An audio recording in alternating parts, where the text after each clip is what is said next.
The legendary car हायलिंग के एक new video में आप सभी लोगों का स्वागत है। तो इस एपिसोड की शुरुआत में जो सुमन होती है वो बोल रही होती है कि जो तुम्हारा बॉयफ्रेंड जब इस होटल का ओनर है तो उसने हम लोगों को यहाँ से जाने के लिए क्यों कहा। तो जो अपनी सू होती है वो बोलने लगती है कि मेरा जो बॉयफ्रेंड है वो नियमों का बहुत ही ज़्यादा पक्का है और उसने गलत ही क्या कहा। मैं देख रही हूँ कि जब से हम लोग गाड़ी में हैं तभी से तुम उसकी बुराई करने की कोशिश कर रही हो। जो सुनकर जो सुमन होती है बोलने लगती है कि तुम कमीनी। और फिर जो मैनेजर होते हैं वो मनी मन सोचने लगते हैं कि जो मिस्टर यांग चेन इस जैसी नॉर्मल सी लड़की को कैसे पसंद कर सकते हैं, ज़रूर कुछ ना कुछ गड़बड़ होगा। और फिर हमारे मेन हीरो दिखाया जाता है जो कि अपने विला में आ जाता है और अपने गाड़ी से बाहर निकल रहा होता है और कोई बोल रहा होता है कि मिस्टर यांग चैन आप फिर फाइनली यहाँ पर आ ही गए। और फिर हम देखते हैं कि जो ये मिस सू होती हैं और जो मिस सू होती हैं बोलने लगती हैं कि जो आंटी थी उन्होंने जो है ना सूप को बनाया था तो आप इसको पीना पसंद करेंगे। तो जो हमारा मेट होता है बोलने लगता है कि हाँ मैं सूप पीता हूँ। और जो मिस्टर सू होती है बोलने लगती हैं कि सूप को आपको इतनी गर्मी में पीकर ठंडक ज़रूर मिलेगी। और फिर हमारा मेन कैरेक्टर मिसू को अंदर आने के लिए कहता है और फिर जो हमारा मेन और मिसू अंदर आ जाते हैं। और जो हमारा मेन कैरेक्टर जो है ना उस सूप को पी रहा होता है और बोल रहा होता है कि ये तो काफ़ी ज़्यादा डिलीशियस है। और फिर जो मिसू होती है बोलने लगती है कि अगर आप जब भी चाहें तो यहाँ पर आ सकते हैं इस डिलीशियस सूप को पीने के लिए। और जो हमारा मेंटर होता है बोलने लगता है कि आपने जो मिस्टर ये जो है ना वो झांग हंताई के कंपनी के बारे में सुना। तो जो मिस्सी होती हैं बोलने लगती हैं कि हाँ मैंने उस बारे में सुना और मुझे माफ़ कर दीजिएगा कि मैंने आपकी जो है कोई मदद नहीं कर पाई, मैं धीरे धीरे उस कंपनी को बर्बाद करने की कोशिश कर ही रही थी। जो हमारा मेंटर हंसने लगता है और बोलने लगता है कि ही मिस्सू आप सही में जो है ना मजाक कर रही हैं। माफ़ी तो आपसे मुझे मांगनी चाहिए कि मैंने आपको बेफर्जी में ही इतनी जो है ना कंपनी को डिस्ट्रॉय करने के लिए भेज दिया, आप इसकी वजह से काफ़ी ज़्यादा परेशान हुई होंगी। तो जो मिस होती बोलने लगती है ऐसा कुछ भी नहीं है, मैं इस बार सच में माफ़ी चाहती हूँ, मैं इस बात का काफ़ी ज़्यादा बुरा लग रहा है कि मैं आपकी मदद नहीं कर पाई, लेकिन फ्यूचर में कोई भी काम होगा तो मैं उसको ज़रूर ही करूँगी।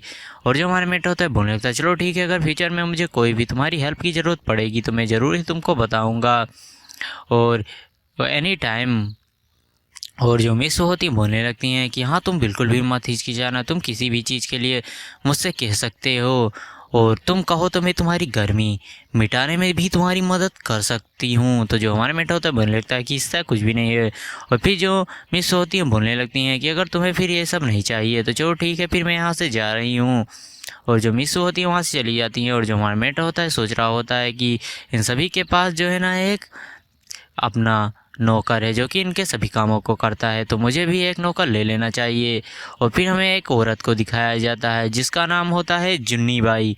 और जो जुन्नी बाई होती है बोलने लगती है ड्राइवर साले इधर आ तेरी माँ का।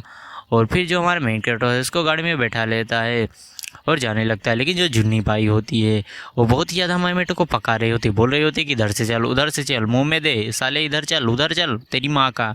और ऐसे ही हमारे मेटो को काफ़ी ज़्यादा वो पका रही होती है। और जो हमारा मेटर होता है यही सोच रहा था कि इस घुसटट बुढ़िया के चक्कर में मैं कहाँ फंस गया। और जो बुढ़िया होती है बोल रही होती है कि तुम इधर से क्यों चल रहे हो, उधर से चल उधर से चल तेरी माँ का साले।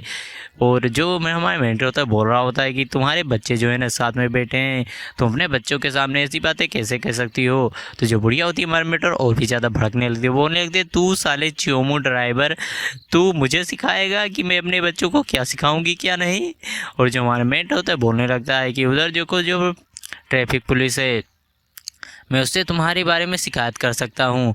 जो बुढ़िया होती है वो खुद ही उतरती है चुन्नी बाई और जो है ट्रैफिक ड्राइवर के पास जाकर बोलने लगती है कि मैं जल्दी में हूँ और ये ड्राइवर उल्टी साइड में गाड़ी नहीं चला रहा है। तो जो ट्रैफिक ड्राइवर होता है बोलने लगता है कि ड्राइवर सही काम कर रहा है, उल्टी गाड़ी चलाने पर जो है ना नियमों के यातायात का उल्लंघन होगा। और जो हमारे में जो पुलिस ड्राइवर होता है वो हमारे मेरे पास आकर हमारे मेटर को बोलने लगता है वेल्डन ड्राइवर, तुम्हारे जैसे ड्राइवरों को हमारे देश की ज़रूरत है। और जो चुन्नी बाई होती है हमारे मेटर पर काफ़ी ज़्यादा भड़क रही होती है, बोल रही होती है कि चिन साले तू चोमू इंसान कमीना कुत्ता, नहीं जाऊँगी साले तेरे साथ अब में। और वो वहीं पर उतर कर जो है ना अपने बच्चों के साथ जाने लगती है। और तभी जो सिस्टम होती है हमारे मेट्रो को बोलने लगती है कि होस्ट कॉन्ग्रेचुलेसन, आपको एक और बेट रिव्यू मिला है और आपको एक बड़े बेहतरीन रिवॉर्ड मिला है। और जो हमारे मेट होते हैं बोलने लगता है कि ये सिस्टम तो हमेशा ऐसे ही रिवॉर्ड को देती है जिसकी मुझे ज़रूरत होती है। और फिर हमें दिखाया जाता है एक सेक्रेटरी, मतलब कुछ भी कह सकते हो यार, और उसकी प्रोफाइल को, जो कि 50 साल की होती है और देखने में काफ़ी ज़्यादा सेक्सी लग रही होती है। और जो हमारा मैटर होता है वो भी बोल रहा होता है कि ये तो देखने में काफ़ी ज़्यादा सेक्सी लग रही है। और फिर सीन शिफ्ट होता है और हमें शाम 6 बजे का सीन दिखाया जाता है, जहाँ हमारा मैटर गाड़ी को लेकर आ जाता है और वहाँ पर एक नई लड़की आ गई होती है जिसका नाम रसमलाई होता है। और जो रसमलाई होती है बोल रही होती है कि क्या मिस्टर यांग आप ही हैं? तो जो हमारा मेट होता है बोलने लगता है कि हाँ मैं मिस्टर यांग हूँ और आप पक्का ही रसमलाई होंगी, और क्या तुम्हें पता है कि तुम्हारी जो जॉब है वो क्या है? तो जो रसमलाई होती है बोलने लगती है कि हाँ मुझे पता है कि मेरी जो जॉब है वो क्या है, मुझे आपको रात भर मज़े देना है, प्लस में आपके जो सभी कामों को अच्छे से करना है, आपको खाना भी खिलाना है और आपको एनर्जी बनाए रखनी है ताकि आप भरदम मज़े कर सकें। और जो हमारा मेट होता है बोलने लगता है कि हाँ लेकिन इतना भी ज़्यादा तुम्हें बोल्ड होने की ज़रूरत नहीं है। और जो हमारा मेट होता है बोलने लगता है कि तुम्हें जो है ना 50,000 मंथली जो है ना सैलरी मिलेगी, क्या है तुम्हारे लिए काफ़ी है? तो जो रसमलाई होती बोलने लगती कि हाँ हाँ ये बहुत ही ज़्यादा है, ये तो पहली जॉब में इतना ज़्यादा बहुत ही है। और फिर जो हमारा मेंटर होता है रसमलाई होते हैं वो बोलने लगता है, आ जाते हैं मतलब अपने विला के सामने। और जो हमारा मेंटर होता है बोलने लगता है कि मैं शाम को तुम्हें डिनर पर ले चलूँगा, तब तक के लिए तुम अच्छे से तैयार हो जाओ। तो जो रसमलाई होती है बोलने लगती है थैंक यू बॉस। और फिर हमें एक डिनर टेबल का सीन दिखाया जाता है जहाँ हमारा मेन कैरेक्टर और जो रसमलाई होते हैं आपस में बैठकर बात कर रहे होते हैं, लेकिन जब तभी वहाँ पर कोई आ जाता है और इसका नाम रंडीना होता है। और जो रंडीना होती है वो बोलने लगती है कि तुम इस आदमी के साथ क्या कर रही हो, क्या है तुम्हारा बॉयफ्रेंड है? तो बहुत ही ज़्यादा हैंडसम है। तो जो रसमलाई होती है बोलने लगती है कि ऐसा कुछ भी नहीं है, अगर तुम्हारा इससे कोई भी मतलब नहीं है, मैं चाहे कुछ भी करूँ। तो जो रंडीना होती है वो बोलने लगती है कि तुम तो बहुत ही ज़्यादा बेकार व्यवहार कर रही हो, हम स्कूल के दोस्त हैं, तुम्हें ऐसा भी व्यवहार नहीं करना चाहिए। और फिर वो हमारे मेंटर से बोलने लगती है कि हैंडसम आदमी तुम्हें इस औरत से बहुत ही ज़्यादा बच कर रहना चाहिए। तो जो हमारे मेंटर से बोलने लगता है कि मैं खाना खा रहा हूँ और तुम यहाँ से चली जाओ। तो जो रंडीना होती है बोलने लगती है कि तुम इतना ज़्यादा बेकार व्यवहार कैसे कर सकते हो किसी के साथ? जो हमारे मेंटर होता है बोलने लगता है कि तुम यहाँ से चली जाओ। और फिर जो रंडीना होती है वो हमारे मेंटर से पूछने लगती है तुम इस लड़की को इतने देर से जानते हो? तो जो हमारा मेंटर होता है बोलने लगता है कि वन डे। जो सुनकर तो वो काफ़ी ज़्यादा हंसने लगती है ही ही ही ही ही ही ही।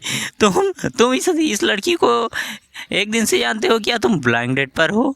और फिर जो रणधीर होती बोलने लगती है कि हम दोनों जो है ना साथ में ही पढ़ते थे। और जो अपनी रसमलाई होती है उसको काफ़ी ज़्यादा गुस्सा आ रहा होता है, बोल रही होती है कि तुम यहाँ से चली जाओ, मिस्टर यांग के सामने कोई भी ट्रबल क्रिएट नहीं करना चाहती है। और वो काफ़ी ज़्यादा गुस्सा हो रही होती है।